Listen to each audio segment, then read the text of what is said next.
From the Understood Podcast Network, this is In It, a podcast about the ins and outs, the ups and downs of supporting kids who learn and think differently.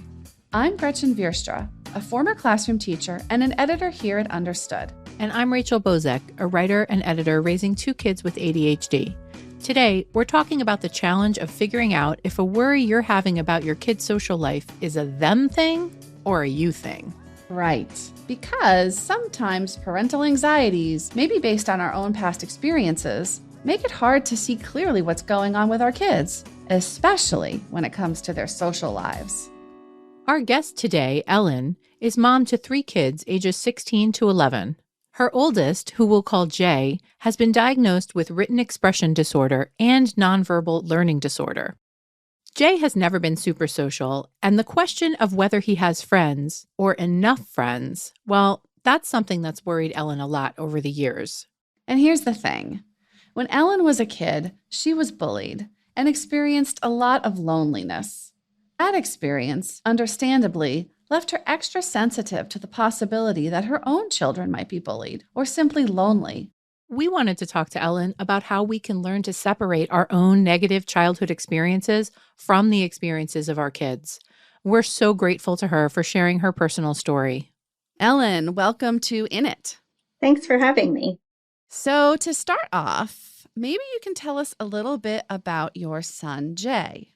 So he's a junior in high school, and he is a really great, pretty quirky, quiet kid who is very into band, in particular marching band.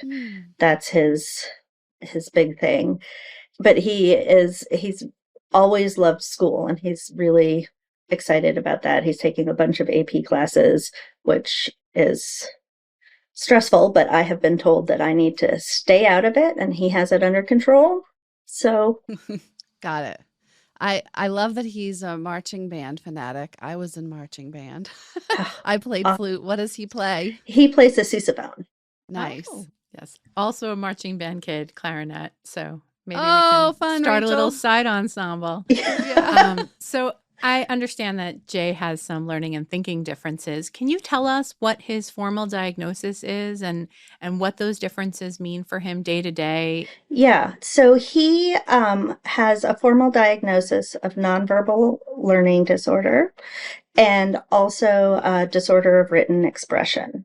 So for the disorder of written expression, I would say he has everything that he wants to say in his head, but he can't figure out how to get it out of his head onto paper. It sort of dissolves. The words just dissolve. And for the nonverbal, I think for him, he has a really hard time with spatial visualization, with knowing where things are, and this sort of very literal not understanding some of the nuances of meaning that words and tones can have. And he has a tough time with tones of voice as well. The best example of it was in 9th grade, maybe. I got an email from his teacher, his math teacher, saying that his computer had been broken, so he had to do an in-class worksheet, and he had not done the in-class worksheet. And this was sort of shortly after we had gotten the diagnosis. So I went and talked to him, and I said, Jay, why didn't you do the worksheet? And he was like, I don't know, I didn't have to. And I was like, but she said you did. And he said, no. And I said, well, what did she say? And he said, well, she said, if you don't have your computer, you can do this worksheet. And I said, oh, did you think that saying you can do this worksheet also meant that you could not if you didn't want to? And he's like, yeah, that's what it means. And I was like, oh, okay. No, in that circumstance, what she really meant is you will do this worksheet. And so it's that sort of thing. I think we're going to shift the conversation now to the heart of the matter, the topic today. What it feels like when we're worried about our kids' social interactions, when we think they might be lonely or not have enough friends. So When did you start to worry about Jay socially? I probably started in third grade. I just noticed that he wasn't being invited to as many birthday parties, and he wasn't inviting kids over to his house, and he wasn't being invited to go over to anybody else's house. And I was seeing other kids his age, really their social lives sort of expanding, and it felt like his was contracting. And did you ever talk to him back then about your concerns that he might be socially isolated? Was that something he seemed self-conscious about? So I didn't immediately talk to him, but I did sort of start at school gatherings and things. I started really paying a lot more attention. And I would watch, at any kind of gathering where there were other kids around, I would watch the interactions and sort of look for that kind of eye roll after somebody says something, or the like snicker that you don't see. And I never saw anything like that, which was reassuring, and I never saw any signs that he was being bullied or mocked, or, that kids didn't like him. He has people he eats lunch with, and I saw signs that kids did like him. He just wasn't anybody's like super close friend. Mm. One of the reasons that I didn't talk to him is that in fifth grade, I was really pretty badly bullied.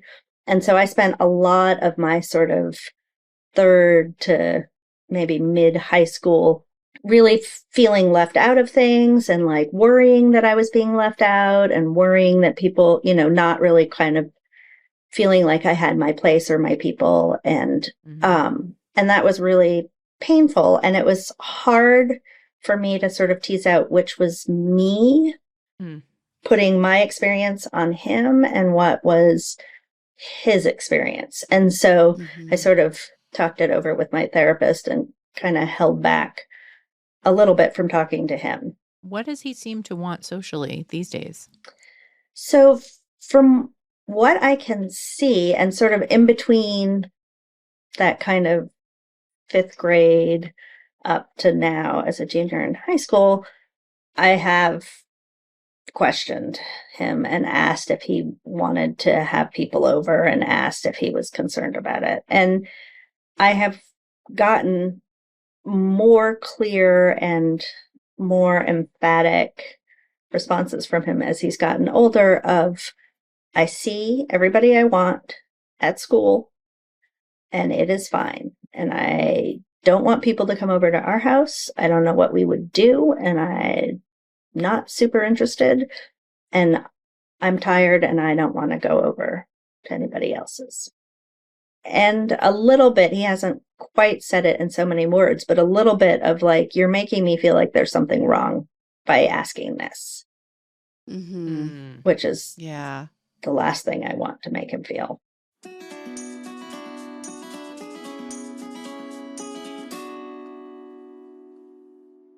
And I imagine it must have been hard to watch because, as you said, it brought back memories for you, right?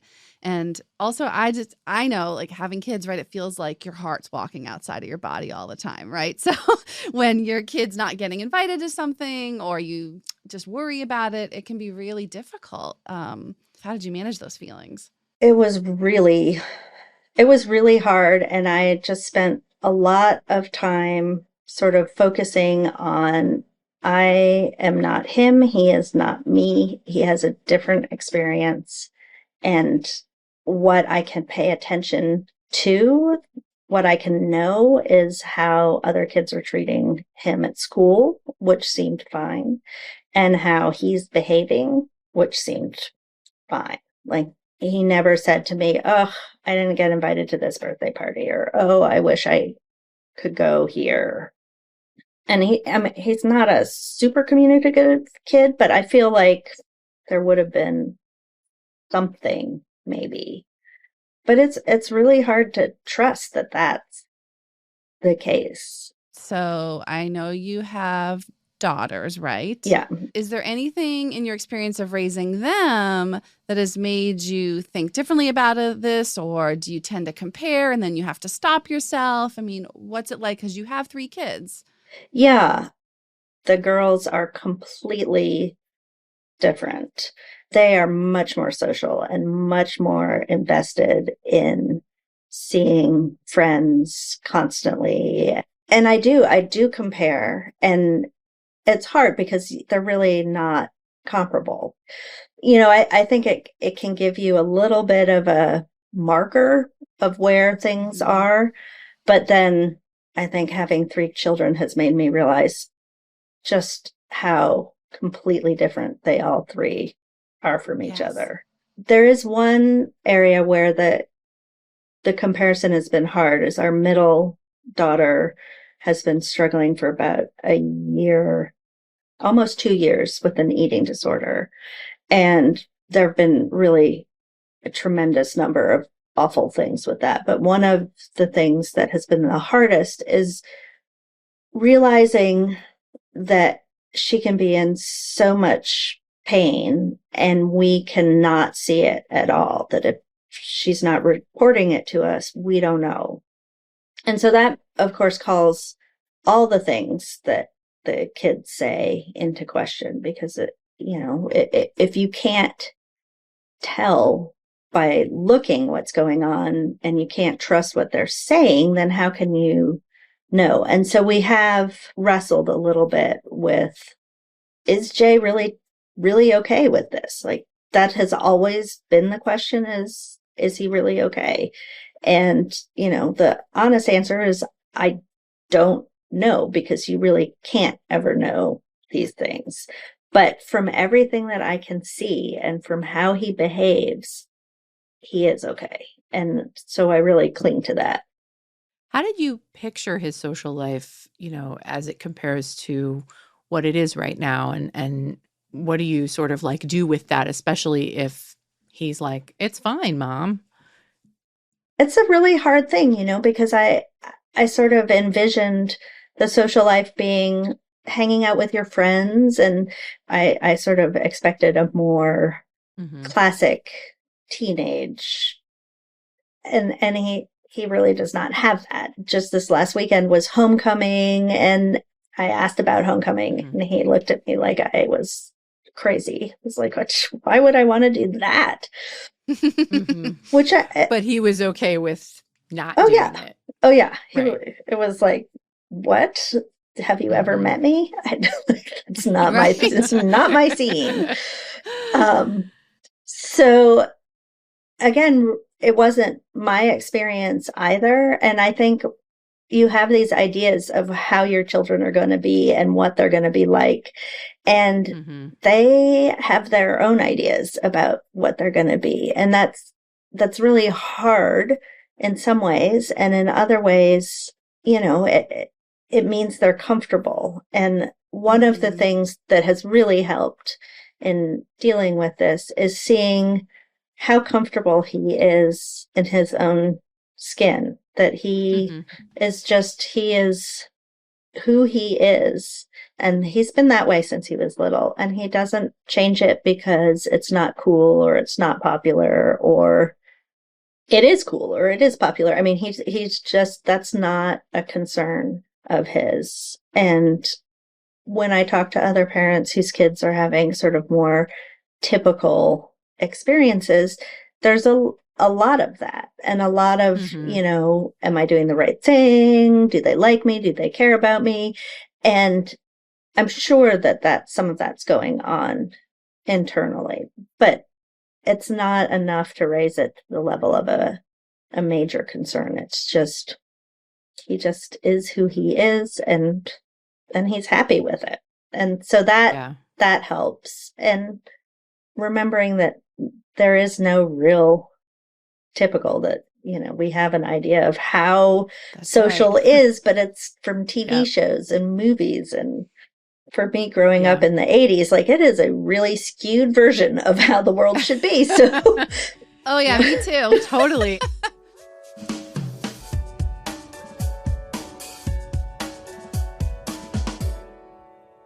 So, based on all this, do you have any advice for other parents or caregivers out there who might be feeling similar things, who might be looking at their kid thinking, oh no, they're not social enough. They got to get out there more. I should force more play dates on them. What's your advice? So, one piece of advice is to remember that more social comes with a whole lot more opportunities to get in trouble as they get older. So it's not always a downside to not being super social.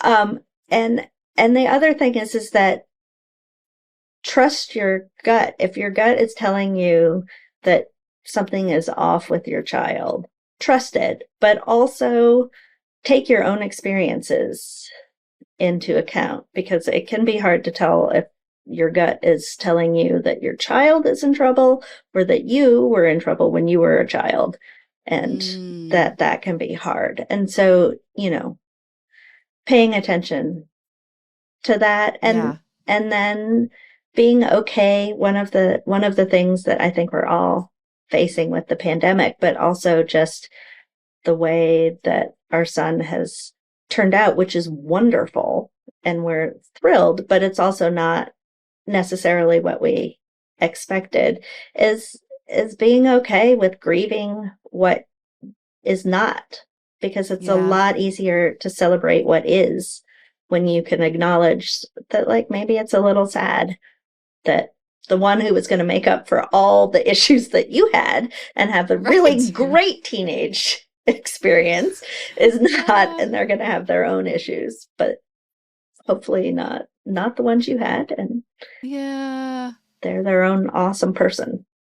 Yeah, that's awesome advice. I love it. I mean, I think I need to remember that sometimes. Thank you, Ellen, for sharing your story. I think it's going to be really helpful for other families to hear. Thank you for having me.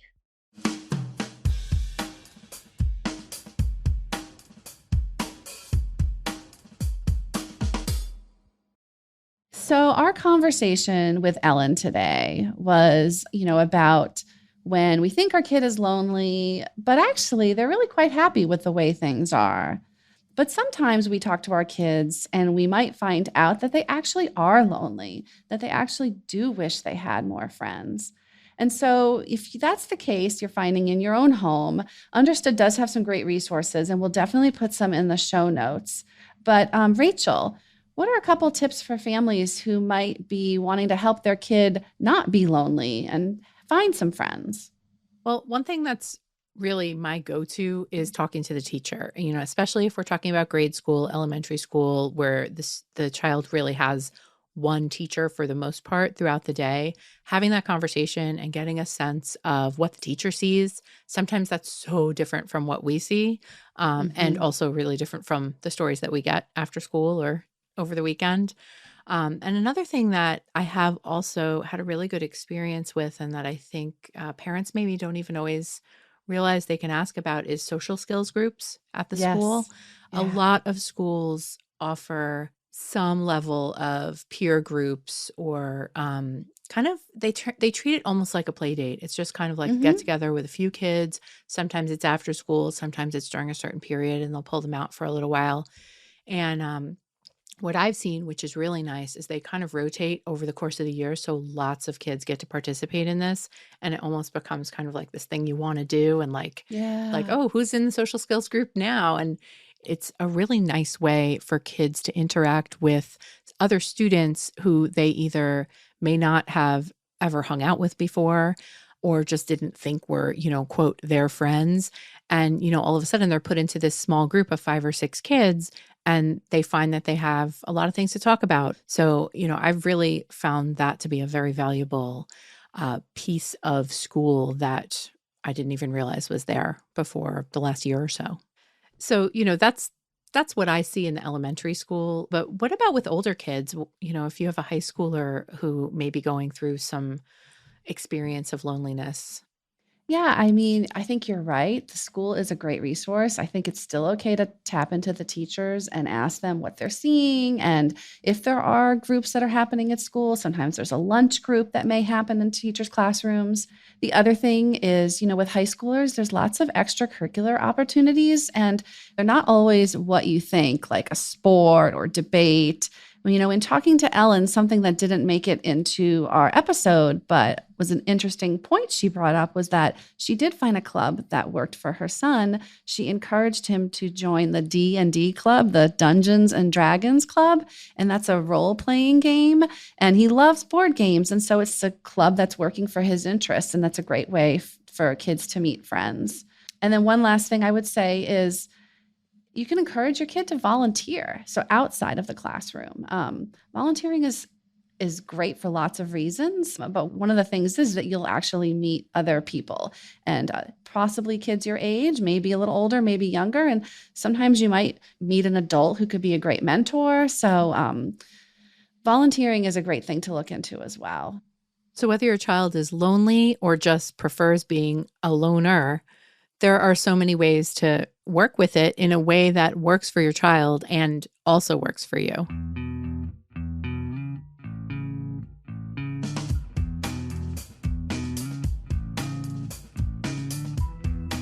You've been listening to In It from the Understood Podcast Network. This show is for you, so we want to make sure you're getting what you need. Email us at init@understood.org to share your thoughts. We love hearing from you. If you want to learn more about the topics we covered today, check out the show notes for this episode. We include more resources, as well as links to anything we mentioned in the episode. Understood.org is a resource dedicated to helping people who learn and think differently discover their potential and thrive. Learn more at understood.org/mission. In It is produced by Julie Subrin. Brianna Berry is our production director. Justin D. Wright mixes the show. Mike Erica wrote our theme music. And special thanks this week to Sarah Ivry. For the Understood Podcast Network, Laura Key is our editorial director, Scott Kochier is our creative director, and Seth Melnick is our executive producer. Thanks for listening. And thanks for always being in it with us.